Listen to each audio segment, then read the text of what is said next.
बंगला बगीचा नीमच की जो समस्या बना के रखी है वो कभी भी नीमच समस्या हुई नहीं थी। ये तो किसी एक अधिकारी के दिमाग में अंदर एक बात आई जिन्होंने इसको उठाया। और बेसिकली बंगला जो भी है, बगीचा है, बंगला है, बगीचा है, वो सब के सब नीमच के अंदर है। वो नीमच हिंदुस्तान में, वो पाकिस्तान में तो है नहीं। तो इसको समस्या को बनाया गया है, ये समस्या थी नहीं। और देखा जाए तो आज हर बंगला बगीचावासी के पास अपनी एक लीगल रजिस्ट्री है। वो एक लीगल पेपर है जो शासन के अधिकारी द्वारा शासन के दफ्तर में दिया गया है। आज उसको ख़त्म करके, हमारे अधिकारों को शून्य करके, और उसको अब बोले कि व्यवस्थापन करवाओ, तो होता ये है कि रजिस्ट्री जो मेरा लीगल डॉक्यूमेंट है उसको ख़त्म करके अगर मैं आज व्यवस्थापन में जाता हूँ तो ये मैं लीजधारी हो जाता हूँ ज़मीन का। मतलब कि मैं इसको एक्सेप्ट कर लेता हूँ कि ये ज़मीन मेरी नहीं थी। यूँ देखा जाए तो ये कहते हैं कि ये अंग्रेज़ों को कोई अधिकार नहीं था ये ज़मीन किसी लोकल आदमी को देने का। तो जब 1947 में देश को आज़ादी मिली, नेहरू जी जब दिल्ली के अंदर बैठ के और वहाँ के वाइसरॉय से जो समझौता करा, तो जब हिंदुस्तान अंग्रेज़ों का था नहीं, तो उस साइन के तहत, उस ट्रीटी के तहत अंग्रेज़ों ने उसको हिंदुस्तान के सौंप दिया। तो वैसी समस्या को अगर देखा जाए तो नीमच की समस्या नहीं है, इसको बनाई गई है, ये समस्या कभी थी नहीं। आज हम हमारी इस रजिस्ट्री को लेके हम इसमें ना तो लोन ले सकते हैं, ना इसको हम बेच सकते हैं। शासन ने रजिस्ट्री पे बैन लगा रखा है। तो ये जो चीज़ें चल रही है वो एक ऐसी समस्या है जो होनी नहीं चाहिए। और सरकार होती है नागरिकों से। अगर नागरिक तकलीफ में है और सरकार आराम में है तो ये बिल्कुल एक फेलियर है सरकार का। और अगर सरकार इसको नहीं सुनती है तो ये सरकार की तरफ लोगों को समझना चाहिए कि ये सरकार हमारी नहीं है, ये सिर्फ और सिर्फ अधिकारियों की सरकार है। जो अधिकारी बोलेगा वो सरकार वो काम करेगी।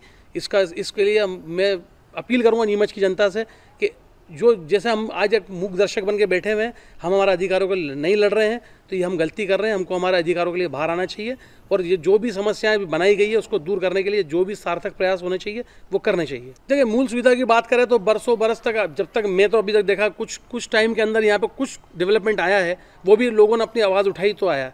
नहीं तो ये ना तो यहाँ पे लाइट मिलती थी, ना यहाँ पे नाली थी, ना पानी की व्यवस्था थी।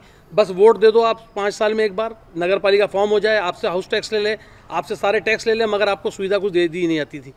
तो ये हमारा फेलियर है, हमारा नगर पालिका का फेलियर है कि अगर नीमच के लोकल लोगों को आराम नहीं मिल रहा है तो ये नीमच के लोगों के लिए बहुत बड़ी विडम्बना है।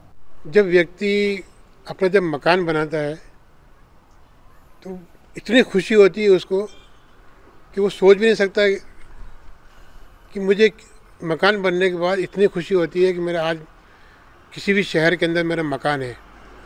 तो जब मकान बनकर तैयार हो जाता है और मालूम करते हैं कि यार कि इसके हम तो इसके मालिक ही नहीं है, ये कैसी विडम्बना है।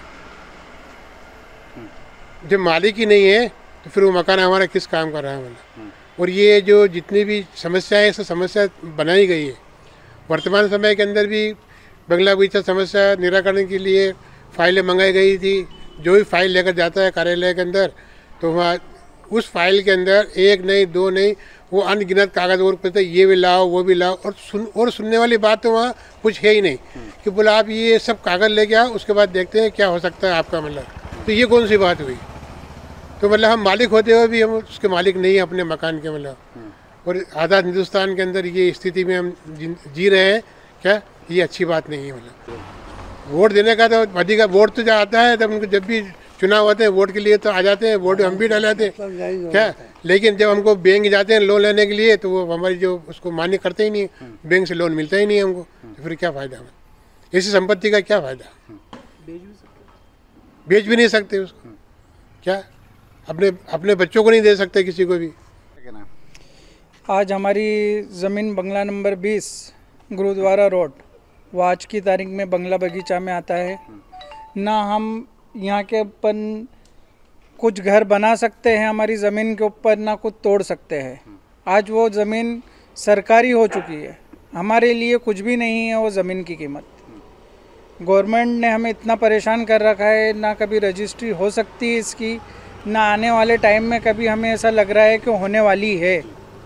ये खाली बस चुनाव मुद्दा बना रखा है बंगला बगीचा, और इसके अलावा और कुछ भी नहीं बना।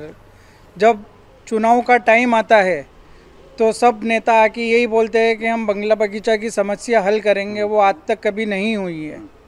और ये मेरे को नहीं लगता है कि आने वाले टाइम में भी होने वाली है। बंगला बगीचा के ऊपर आज तक कभी कोई बैंक लोन नहीं दे पाती है और ना कभी इसकी रजिस्ट्री हो सकती है।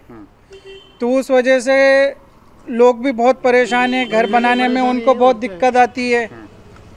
वो अपनी खुद की ज़मीन नहीं है, वो सरकार की ज़मीन मान्या करते हैं।